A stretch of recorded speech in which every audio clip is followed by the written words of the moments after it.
Nick, la isla del tesoro.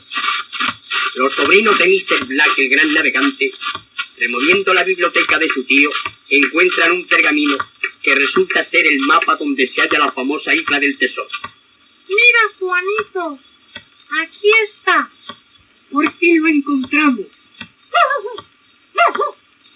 Y por la noche sueñan en recibir grandes honores, en millones de duros, en grandes viajes en aeroplano.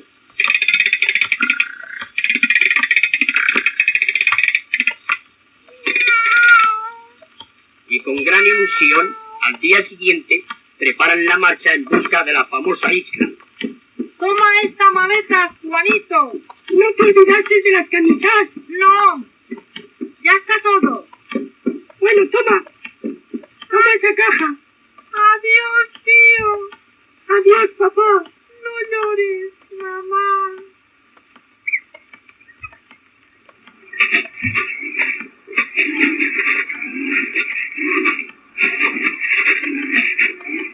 Y después de pasar un gran temporal, desde el barco divisan la isla de sus ensueños. Y poniéndose a trabajar con gran fe, encuentran por fin un arcón con un pergamino que dice: el amor al trabajo es el mayor tesoro que puedes hallar en la vida.